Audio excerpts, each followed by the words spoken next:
नमस्कार, प्रभा साक्षी देख रहे हैं आप। आपके साथ मैं हूं अंकित सिंह। वक्त संसद डायरी का है। नीट प्रश्न पत्र लीक के मुद्दे पर पिछले सप्ताह दिल्ली में प्रदर्शन करने वाले छात्रों पर पुलिस कार्रवाई को लेकर लोकसभा में सोमवार को विपक्षी सदस्यों के शोर शराबे के कारण प्रश्न पत्र लीक रोकने संबंधी प्रावधानों वाले विधेयक पर चर्चा शुरू नहीं हो सकी, जिससे सरकार ने आज ही सदन में पेश किया था।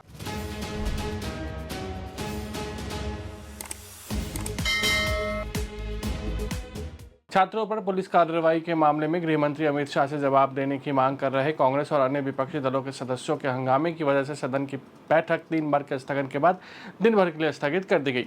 वहीं राज्यसभा की बैठक भी सोमवार को 4 बार के स्थगन के बाद शाम 5:15 पर मंगलवार सुबह 11 बजे तक के लिए स्थगित कर दी गई। वहीं सूत्रों ने कहा है कि परीक्षा प्रश्न पत्र लीक के खिलाफ कड़े प्रावधान वाले विधेयक पर सत्ता पक्ष और विपक्ष के बीच सहमति बन गई है और कल से चर्चा की शुरुआत हो सकती है।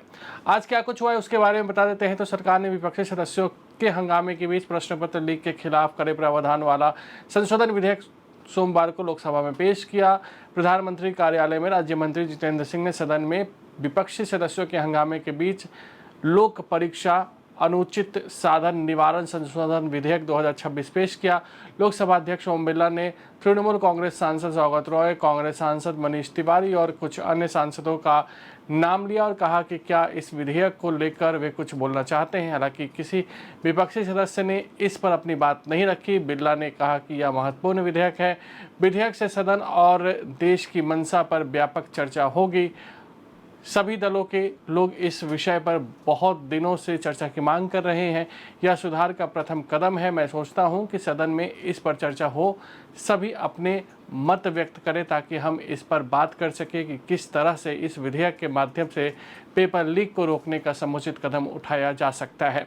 वहीं संसदीय कार्य मंत्री किरण रिजिजू ने कहा कि आज सुबह उम्मीद थी कि विपक्ष आज चर्चा को तैयार होगा, लेकिन वे लगातार हंगामा कर रहे हैं, जबकि देश चाहता है कि कड़े कानून बने। और साथ ही साथ उन्होंने यह भी कहा कि अगर विपक्ष चर्चा नहीं करेगा तो हम किसी भी कीमत पर ये बिल पास करके रहेंगे। उन्होंने कहा कि विपक्ष जो कुछ भी संसद में कर रहा है उससे देश की जनता को मैसेज जा रहा है। सुनिए क्या कुछ कहा है किरण रिजिजू ने। कि इतना महत्वपूर्ण बिल पर आपने पर्याप्त समय दिया और इतने ज़्यादा अमेंडमेंट का नोटिस भी आए हैं।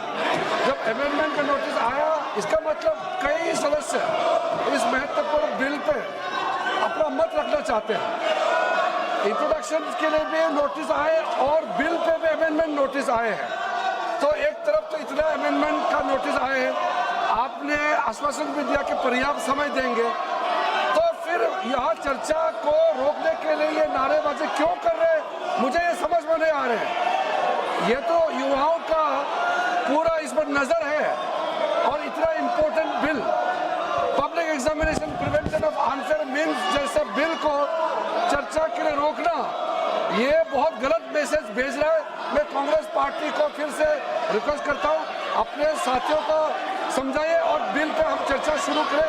स्पीकर साहब ने जो टाइम तय करेगा हम लोग सब मंजूर है। अगर आप भी लेना चाहते हैं देश दुनिया की तमाम जानकारी तो आज ही सब्सक्राइब करें हमारे चैनल को। साथ ही नीचे दिए बेल आइकन को जरूर दबाएं ताकि हर अपडेट आप तक पहुंच सके।